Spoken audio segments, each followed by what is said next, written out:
Hello दोस्तों, आपके लिए बहुत बड़ी खुशखबरी है। उत्तराखंड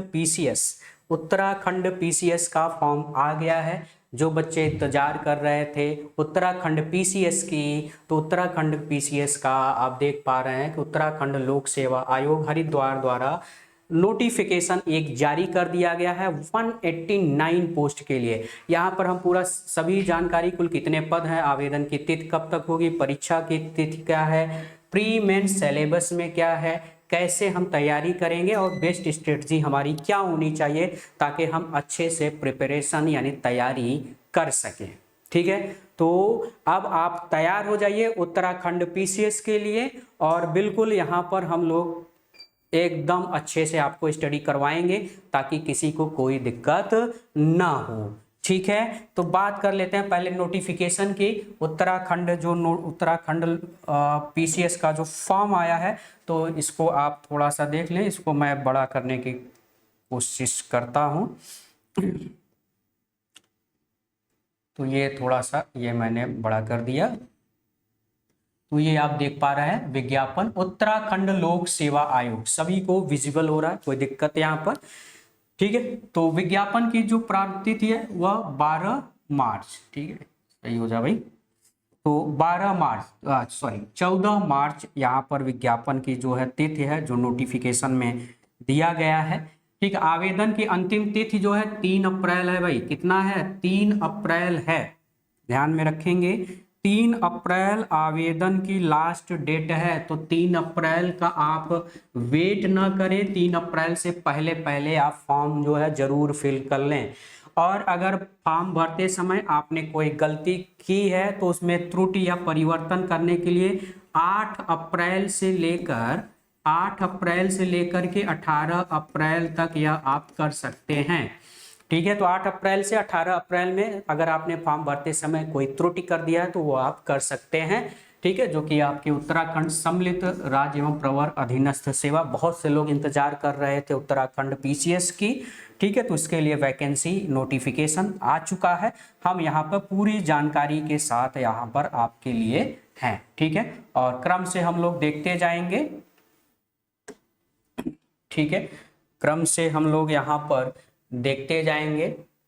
तो अभ्यर्थियों की जो यहाँ पर जो पद जो आपकी अगर हम बात करें तो यहाँ पर डिप्टी कलेक्टर के लिए कुल 9 पद हैं। डिप्टी कलेक्टर के लिए टोटल पदों की जो संख्या है वह कुल कितनी है? तो डिप्टी कलेक्टर के लिए टोटल 9 पद जो है जारी किए गए हैं इस बार।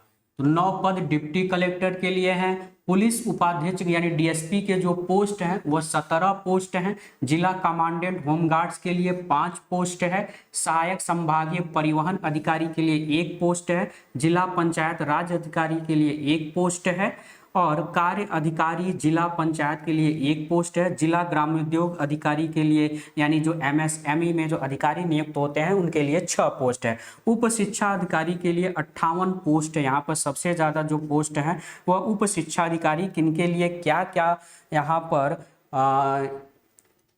जो एलिजिबिलिटी है उसके बारे में भी हम यहाँ पर डिस्कस आपसे करेंगे। ठीक है, तो इनको आप देख लीजिए पोस्ट। और परिवीक्षा अधिकारी के लिए 1 पोस्ट यहाँ पर दिया गया है। आगे देखते हैं, वित्त कोष अधिकारी के लिए यहाँ पे कुल 14 पोस्ट यहाँ पर दिए गए हैं। और इस तरह से ये पूरा पोस्ट जो है 189 पोस्ट की संख्या आने वाले समय में यह बढ़ जाएगी।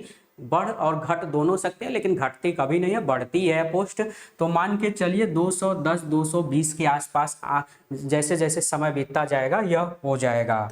ठीक है, हम अब बात कर लें इनकी अर्हता की। तो अगर आप एसडीएम की तैयारी कर रहे हैं, जो 9 पोस्ट एसडीएम के यहाँ पर पोस्ट हैं, तो उसके लिए केवल ग्रेजुएशन होना चाहिए। उसके लिए केवल क्या होना चाहिए? ग्रेजुएशन आपका होना चाहिए। लेकिन अगर आप उप शिक्षा अधिकारी, स्टाफ ऑफिसर या विधि अधिकारी की तैयारी अगर पोस्ट में भरना चाहते हैं तो उसके लिए जो एलिजिबिलिटी है वह विधि द्वारा, यानी आप जो है जो आपका एलएलबी वाला पोस्ट होता है, जो एलएलबी वाले बच्चे होते हैं वह यहाँ पर भर सकते हैं। परिवीक्षा अधिकारी के लिए भी विधि होना जरूरी है सब्जेक्ट में। जिला कमांडेंट के लिए प्रादेशिक सेना में 2 वर्ष की न्यूनतम अवधि तक सेवा की हो या राष्ट्रीय कैडेट कोर की बी अथवा सी प्रमाण पत्र हो, यानी एनसीसी में आपका बी या फिर सी का प्रमाण पत्र होना चाहिए। वहीं जिला पंचायत राज अधिकारी के लिए अगर हम बात करें तो प्रादेशिक सेना में न्यूनतम 2 वर्ष की अवधि तक या फिर एनसीसी के तौर पर बी या फिर सी होना चाहिए। जिला ग्रामोद्योग अधिकारी के लिए प्रादेशिक सेना में 2 वर्ष या वही एनसीसी में आपका ग्रेड बी या फिर ग्रेड सी होना चाहिए। ठीक है। शारीरिक मापदंड जो कि डीएसपी के लिए, पुलिस उपाध्यक्ष के लिए, ये थोड़ा सा साइज हम इसका बड़ा कर लेते हैं ताकि आप अच्छे तरह से देख पाएं। ठीक है। तो यहाँ पर जो पुलिस उपाध्यक्ष पद हेतु जो यहाँ पे पोस्ट है, सामान्य वर्ग या अन्य वर्ग के जो हैं, जो ओबीसी वाले हैं, पुरुष की लंबाई कितनी होनी चाहिए? 167.7 सेंटीमीटर होनी चाहिए, इससे कम नहीं होनी चाहिए, इतनी सेंटीमीटर होनी चाहिए। महिला अभ्यर्थियों के लिए 152 सेंटीमीटर, वहीं अनुसूचित जनजाति के लिए 160 सेंटीमीटर और महिला वर्ग के लिए 147 सेंटीमीटर। जो पर्वतीय क्षेत्र से बिलोंग करते हैं जैसे उत्तराखंड, हिमाचल प्रदेश, जम्मू कश्मीर या फिर सिक्किम या फिर अरुणाचल प्रदेश, जो पहाड़ी क्षेत्र से बिलोंग करते हैं उनकी ऊंचाई 162.6 सेंटीमीटर होनी चाहिए। महिलाओं की होनी चाहिए 147 सेंटीमीटर होनी चाहिए। सीने की माप की अगर हम बात करें तो अनुसूचित जनजाति या पर्वतीय क्षेत्रों के अभ्यर्थियों के लिए 76.5 सेंटीमीटर होनी चाहिए और सामान्य वर्ग या अन्य वर्गों के लिए 78.8 सेंटीमीटर होनी चाहिए। वहीं ये बिना फुलाए, सीना फुलाने पर 81.5 और जो सामान्य वर्ग के हैं उनके लिए 83.8 सेंटीमीटर सीना फुलाने पर होना चाहिए। ठीक है। शारीरिक वजन केवल महिलाओं के लिए, महिला अभ्यर्थियों के लिए है जिनकी न्यूनतम, ठीक है, पुरुष वर्ग के लिए नहीं है, महिला वर्ग के लिए भैया ध्यान में रखें 45 किलोग्राम की आप होनी चाहिए। अगर आप डीएसपी पोस्ट के लिए सोच रहे हैं, सपना देख रहे हैं, तो डीएसपी के लिए आपकी जो वेट होना चाहिए वो 45 किलो से ज़्यादा नहीं। जो वेट जिनका ज़्यादा हो वो दौड़ना शुरू कर दें। ठीक है। बाकी पुलिस सेवा में नियुक्ति के लिए आंख 6/6, दूसरी आंख में 6/9 से कम दृष्टि नहीं होनी चाहिए, यह ध्यान में रखना। बिना चश्मे के दाहिने हाथ से काम करने वाले अभ्यर्थियों के लिए दाईं आंख 6/6 और बाएं हाथ से काम करने वाले व्यक्तियों के लिए बाईं आंख जो है 6/6 होना चाहिए। यह पूरे जो है मैं आपको रिजल्ट मित्रा का जो चैनल है, ठीक है, चैनल नहीं जो ऐप है वहां पे मैं इसको दौड़ा दूंगा, आप पूरी तरह से इसको आप देख पाएंगे। ठीक है। वही जिला कमांडेंट की अगर हम बात करें तो जिला कमांडेंट के लिए यहाँ पे क्राइटेरिया कुछ अलग है। जिला कमांडेंट के लिए देखें तो पुरुष अभ्यर्थी की जो ऊंचाई होनी चाहिए 165 सेंटीमीटर, सीना फुलाने पर 84 सेंटीमीटर और बिना फुलाए जो है बिना फुलाए 84 और फुलाने पर 89 यानी 5 सेंटीमीटर आपका सीना फुलना चाहिए। महिला वर्ग के लिए लंबाई चाहिए 150 सेंटीमीटर जिला कमांडेंट के लिए, और पुरुष अभ्यर्थी जो उत्तराखंड राज्य के अभ्यर्थियों के लिए है वह 160 सेंटीमीटर।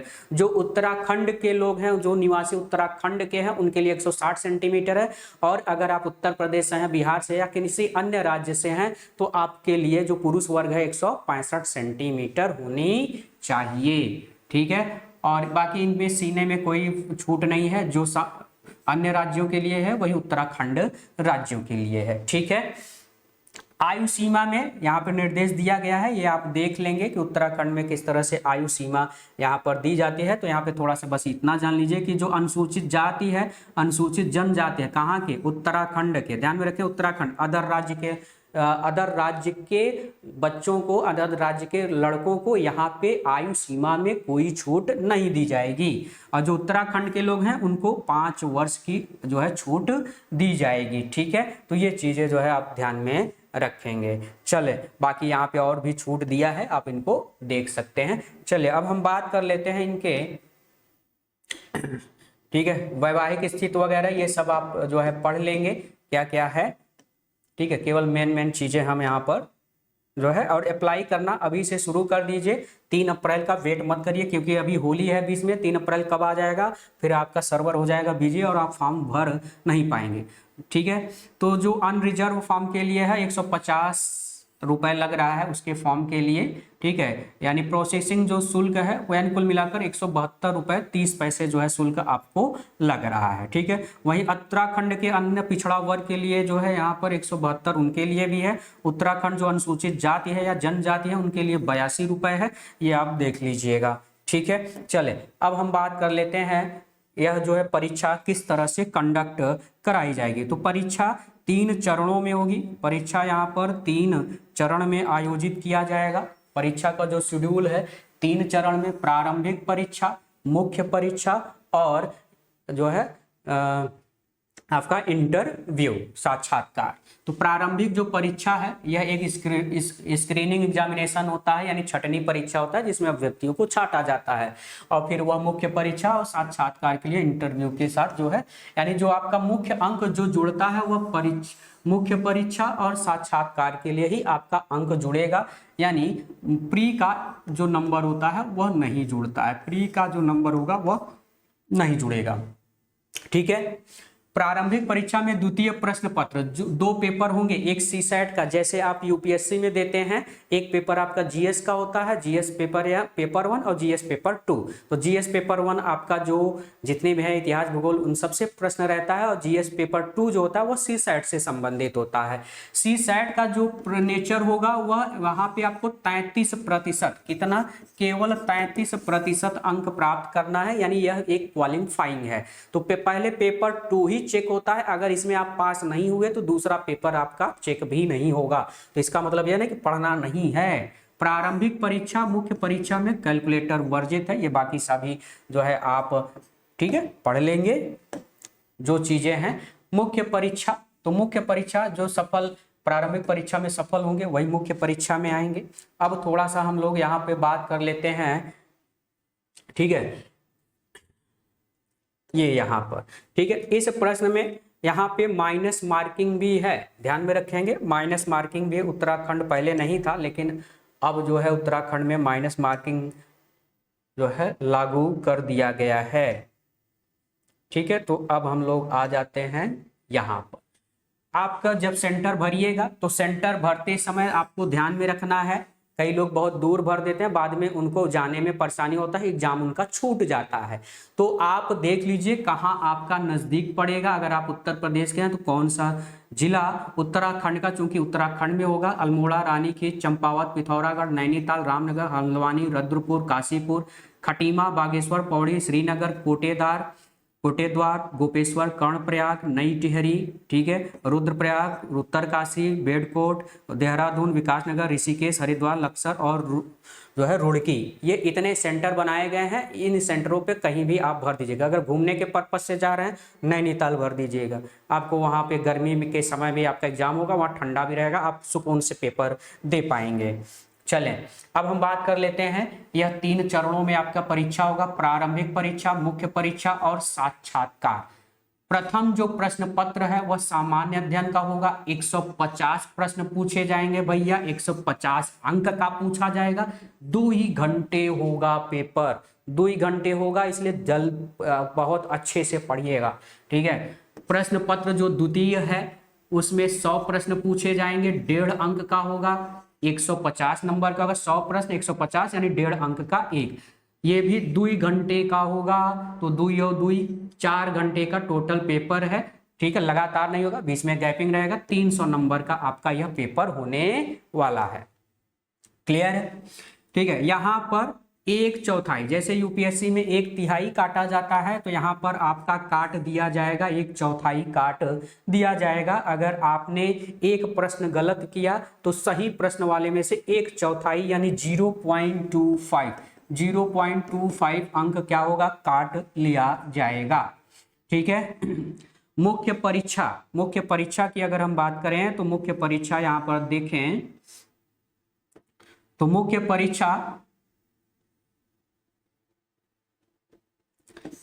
परीक्षा में यहाँ पे आपके कुल जो पेपर होने वाले हैं, कुल 8 पेपर होने वाले, कितने, 8। सामान्य हिंदी का, निबंध का। सामान्य हिंदी 3 घंटे का पेपर है, 150 नंबर का। निबंध भी 150 नंबर का है, 3 घंटे के।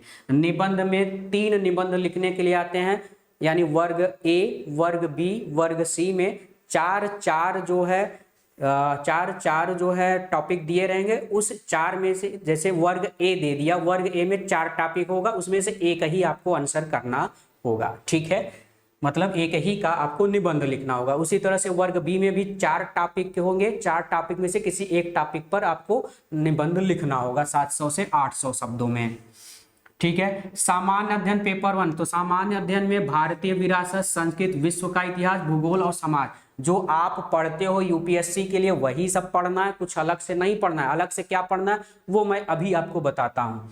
शासन व्यवस्था, संविधान, शासन प्रणाली, सामाजिक न्याय और अंतरराष्ट्रीय संबंध, तो जितने भी पॉलिटी से संबंधित चीजें हैं वह सामान्य अध्ययन पेपर 2 में पूछे जाएंगे मेंस में। सामान्य अध्ययन पेपर 3 में प्रौद्योगिकी, आर्थिक विकास, जैव विविधता, पर्यावरण, सुरक्षा, आपदा प्रबंधन, बहुत अच्छे से आप सबको बताया गया। सुनील सर ने भी आपदा प्रबंधन जो डिजास्टर वाला है अच्छे से पढ़ाया है, ठीक है। मैंने पर्यावरण आपको अच्छे से पढ़ाया ही है, बाकी प्रौद्योगिकी और यह सब भी आपको धीरे धीरे यह भी आपका पढ़ाया जाएगा। सामान्य अध्ययन जो 4 है, नीति शास्त्र, सत्य निष्ठा और अभिरुचि से संबंधित है, यानी एक तरह से आप कह सकते हैं यहाँ पर जो सत्यनिष्ठा और अभिरुचि वाला है यह भी आपका 3 घंटे और 200 नंबर का, ये सभी जो सामान्य जीएस हैं ये 200 नंबर के हैं, सब 3 घंटे के पेपर होंगे। ये आपका मैं यहाँ पर आपको उत्तराखंड, सभी लोग एक बार कमेंट कर देंगे, फटाफट कमेंट कर देंगे कितने लोग उत्तराखंड पीसीएस का पेपर जो है अप्लाई कर रहे हैं, और उसी के अनुसार अगर आपकी संख्या होगी तो उत्तराखंड की स्पेशल, जैसे यूपी स्पेशल मैंने आपको पढ़ाया, उत्तराखंड का मैं पूरा आपको उत्तराखंड स्पेशल पढ़ाऊंगा। तो अगर बच्चे ज्यादा होंगे तो ये आपके डिमांड पर डिपेंड है कि आप उत्तराखंड पीसीएस का फॉर्म भर रहे हैं कि नहीं। आपका जो उत्तराखंड राज्य का जो है, ठीक है, ये 3-3 घंटे का आपका ये पेपर है। बाकी आपका लिखित परीक्षा कुल 1500 अंकों का है और 150 अंकों का आपका इंटरव्यू है, यानी कुल 1650 अंकों का पूरा जो है प्रश्न यहाँ पर है, ठीक है। 1650 अंकों का यह है, यह आपका मेंस का सिलेबस है। आप देख लीजिए कहाँ क्या पढ़ना, इसी के अनुसार आपको पढ़ना है, ठीक है। थोड़ा सा सिलेबस की बात कर ले, पहले तो बात कर ले हम प्री की, मेंस की तो बाद में बात करेंगे। पहले तो हम बात कर ले प्री में हमको क्या क्या पढ़ना है। तो भैया प्री में 150 प्रश्न, ठीक है, और न्यूनतम 1/3 प्रश्न उत्तराखंड राज्य से के संदर्भ में पूछे जाएंगे। देख लो यहाँ लिखा है, अच्छे से आंख खोल करके देख लो इस बार कि 150 में से 1/3 का मतलब कितना हो जाता है, तो 1/3 का मतलब 50 प्रश्न, और 50 प्रश्न मतलब काफी मायने, मतलब 1/3 हिस्सा 50 प्रश्न, ये जो भी पूछा जाएगा वह उत्तराखंड के संबंध से होगा। तो उत्तराखंड अगर स्पेशल आप पढ़ना चाहते हो तो आप रिजल्ट मित्रा के चैनल को भैया सब्सक्राइब कर लो। जो लोग भी देख रहे हैं, जो अभी सब्सक्राइब नहीं कर रहे हैं, इधर उधर टर्र टुर्र कर रहे हैं, तो टर्र टुर्र करना आप छोड़ दो और रिजल्ट मित्रा के चैनल को सब्सक्राइब कर लो। जो उत्तराखंड पीसीएस की तैयारी अगर आप कर रहे हैं तो 50 प्रश्न यहीं से पूछे जाएंगे, ठीक है, 50 प्रश्न, तो काफी मायने हैं। भारत का इतिहास, संस्कृत और राष्ट्रीय आंदोलन, मौर्य साम्राज्य, गुप्त साम्राज्य, उत्तर गुप्त काल, भारत में इस्लाम का आगमन, यानी ये जो है इतिहास का ये सिलेबस है, ठीक है। और इतिहास, ये केवल इतिहास, आप भारत का ही इतिहास नहीं, साथ साथ उत्तराखंड का भी इतिहास, उत्तराखंड का भी इतिहास आपको पढ़ना है, ठीक है। चले, तो उत्तराखंड की जो संस्कृति है, ठीक है, प्रागैतिहासिक काल से जो संबंधित है उत्तराखंड, आद्य ऐतिहासिक काल, उत्तराखंड की प्राचीन जनजातियां, कुड़िन एवं युद्ध, कार्तिकेयपुर राजवंश, ये जो उत्तराखंड से संबंधित है वो सभी चीजें, ठीक है। बाकी अब अगर हम यहाँ बात करें तो यूनिट 2 में आप देख पा रहे हैं, यूनिट जो 2 है यहाँ पर, तो यूनिट 2 में आप यहाँ पर देख पा रहे हैं सभी लोग, ठीक है, भारत एवं विश्व का भूगोल। तो भारत एवं विश्व का भूगोल इंपॉर्टेंट है भैया, इससे पिछले साल 27 प्रश्न पूछे गए। अभी मैं पेपर भी दिखा रहा हूं आपको, 27 प्रश्न केवल जो है भारत एवं विश्व का भूगोल से पूछा गया, तो यह भी बहुत इंपॉर्टेंट है, इनको नोट कर लो भैया दादा। चलो अगला देखो, भारत का भूगोल, उत्तराखंड का भूगोल आप हमसे पढ़ेंगे, उत्तराखंड का भूगोल, ठीक है। सभी लोग जो है उत्तराखंड स्पेशल, तो सभी लोग कमेंट जरूर करिएगा, कमेंट पर जितना कमेंट रहेगा उसी के अनुसार क्लास चलाया जाएगा, ठीक है। तो यूनिट 3 तो तैयार हो जाइएगा उत्तराखंड पीसीएस के लिए, उत्तराखंड पीसीएस बनने के लिए। और वहीं बगल में आपका लबासना है तो उत्तराखंड पीसीएस बन जाइए, एसडीएम बन जाइए, एसडीएम से डीएम आप वहीं बगल में पहुंच जाएंगे। ठीक है, तो सभी लोग जो है तैयार हो जाएं। तो ये जो सिलेबस है भारत का संविधान, ये आप देख पा रहे हैं सिलेबस, भारतीय राजनीति, पंचायत राज, ठीक है, जो कि आपके इंडियन कॉन्स्टिट्यूशन से संबंधित हैं। और उत्तराखंड की भी, ठीक है, उत्तराखंड का जो आप जैसे जो भूगोल पढ़ रहे हो तो उत्तराखंड का भी भूगोल पढ़ना है, इतिहास पढ़ रहे हो तो उत्तराखंड का भी इतिहास पढ़ना है, पॉलिटी पढ़ रहे हो तो उत्तराखंड की भी पॉलिटी पढ़ना, पर्यटन कुछ भी पढ़ रहे हो तो उत्तराखंड से भी पढ़ना, क्योंकि 50 प्रश्न पूछे जाएंगे।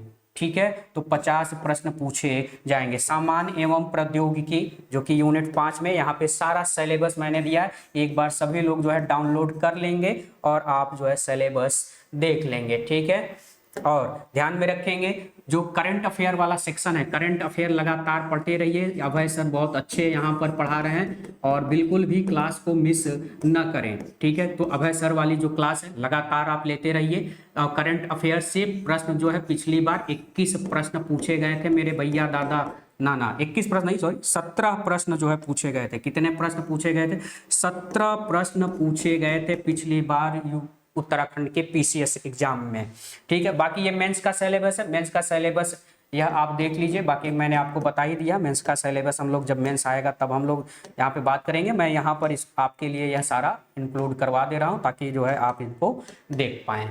ठीक है, अब हम लोग थोड़ा सा बात कर लेते हैं यहाँ पर कि पिछले साल थोड़ा सा आपको पेपर भी बता देता हूँ और कट ऑफ भी बता देता हूँ कि कट ऑफ जो है क्या रहने वाली है। तो ये है उत्तराखंड का पीसीएस का जो है पेपर।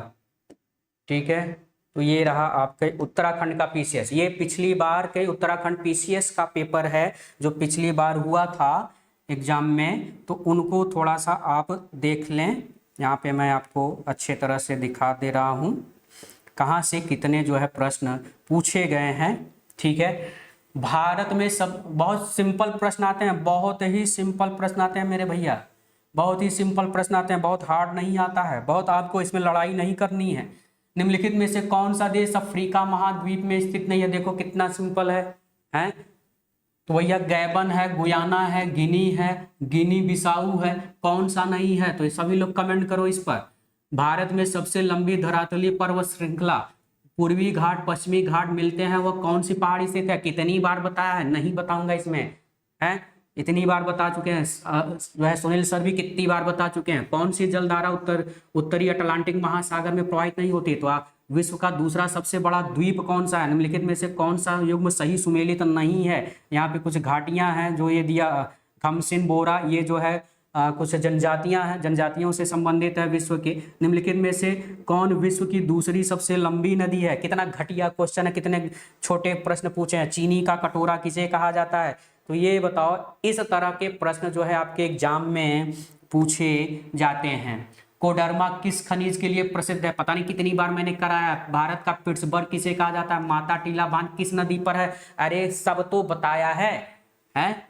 HVJ प्राकृतिक गैस पाइपलाइन निम्नलिखित में से कौन सी गैस पंपिंग स्टेशन नहीं रखती है? निम्नलिखित में से कौन सा राज्य 2011 से जनसंख्या से यहाँ से प्रश्न पूछ गया? निम्नलिखित में से कौन सा द्वीप लक्का द्वीप समूह का अंग नहीं है? ठीक है, उत्तराखंड में कितने जनपद? अब ये देखो उत्तराखंड से आ गया, देखो ये कोपेन से आ गया, कोपेन इंपॉर्टेंट रहता है, एक आध प्रश्न आ ही जाता है। उत्तराखंड के कितने जनपद अंतर्राष्ट्रीय सीमाओं से जुड़े हैं? भारत की 2011 जनगणना से संबंधित, वो भी उत्तराखंड की भी जनगणना आपको पढ़नी है। ठीक है, गोविंद राष्ट्रीय पार्क से संबंधित, यानी आपका ये एक तरह से आप समझ लीजिए कि आपका चाहे ईवीएस का पार्ट समझ लीजिए और चाहे आप इसको ज्योग्राफी में भी हम इसको पढ़ेंगे। बाकी गोविंद राष्ट्रीय पार्क अपने उत्तराखंड में है, तो उत्तराखंड में भैया तो उत्तराखंड स्पेशल का भी होगा, है ना। निम्नलिखित में से कौन सा स्थान सिडकुल से संबंधित नहीं है? जो कि उत्तराखंड, यह भी उत्तराखंड से संबंधित। खैर किस प्रकार के वन में पाया जाता है? भैया उत्तराखंड से संबंधित है। तो ये सब आप देख पा रहे हैं यहाँ पर। तो यहाँ पर मैंने पूरा पेपर जो प्रीवियस ईयर का है, जो प्रीवियस ईयर का, और भैया इसमें थोड़ा सा ध्यान में रखेंगे, इसमें हिस्ट्री 20-22 प्रश्न जो है पूछा जाता है। मैं आपको हिस्ट्री भी थोड़ा सा दिखा देता हूँ, ठीक है, या क्रम बाय क्रम आप देखते चलो। ठीक है, ये ठीक है, हिस्ट्री वाला जो पोर्शन है मैं आपको दिखाता हूँ, सबसे लास्ट में होगा। यहाँ पर देखिए हिस्ट्री हिस्ट्री ये ऋग्वेद, अच्छा इसके पहले यहाँ तक भरतनाट्यम, ये सब इतिहास भूगोल से भी काफी प्रश्न पूछे गए हैं, बहुत प्रश्न पूछे गए हैं।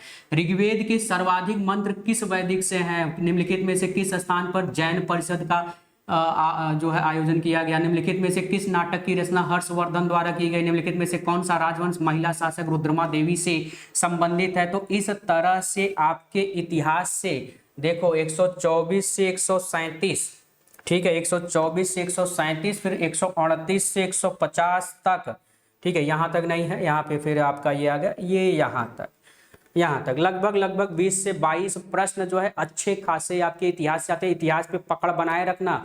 जो आपको पढ़ा रहे हैं अभय सर, बहुत अच्छा पढ़ा रहे हैं, उनको लगातार आप पढ़ते रहो। उत्तराखंड पीसीएस का अगर फॉर्म नहीं अगर डाल रहा है तो डाल दो अभी, ठीक है। 3 अप्रैल का वेट बिल्कुल भी नहीं करना है आपको। इसका जो कट ऑफ जाता है, ठीक है, क्योंकि फर्स्ट पेपर जो है, जो आपका फर्स्ट पेपर होगा उसी से आपका कट ऑफ जो है डिपेंड करेगा। जो फर्स्ट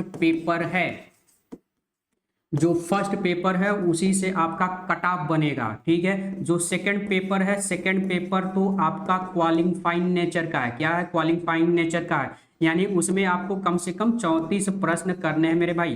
कितने करने हैं? 100 प्रश्न में से 34 प्रश्न सही करने हैं, ठीक है। और नेगेटिव मार्किंग है, इसलिए ध्यान से करना, ठीक है, उछलना कूदना मत। फर्स्ट पेपर है इसी से आपका कट ऑफ बनेगा। कितने हैं? 150। पिछली बार जो कट ऑफ गया था, कट ऑफ की अगर हम बात करें तो जनरल की जो कट ऑफ गई थी वह 19-1 के पास में गई थी जनरल की कट ऑफ, क्योंकि बच्चे बहुत ज्यादा उत्तराखंड में भरते नहीं हैं, ठीक है। इतिहास अच्छा खासा आता है, सभी सब्जेक्ट अच्छे खासे ही आते हैं, लेकिन ज्योग्राफी जो पॉलिटी हो बहुत ही निहायत ही सरल होते हैं। इसलिए तैयारी मेरे भाई आप पढ़ रहे हो, जो चीजें पढ़ रहे हो वही आना है। बस आपको यूके उत्तराखंड स्पेशल अलग से पढ़ना है। उत्तराखंड का इतिहास, उत्तराखंड का भूगोल, उत्तराखंड की पॉलिटी, उत्तराखंड की कृषि, उत्तराखंड के जो ईवीएस है, वह सभी उत्तराखंड से भी संबंधित चीजें पढ़नी है। क्योंकि अकेले 150 में से 50 प्रश्न पूछे जाएंगे उत्तराखंड से। तो यहाँ पर आपको ध्यान में रखना है कि हमको जो स्कोर करना है 150 में से कम आप 110 तो स्कोर करो, सही, अपने आप को सेफ मानने के लिए, ठीक है।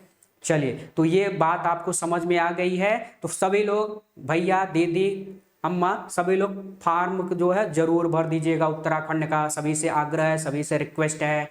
और जो लोग भी फॉर्म भरे तो जो है कमेंट जरूर, ज़्यादा से ज़्यादा लोग कमेंट करेंगे तभी आपका उत्तराखंड स्पेशल चलेगा, ठीक है। तब तक रिजल्ट मित्रा की ओर से मैं अमित कुमार, धन्यवाद।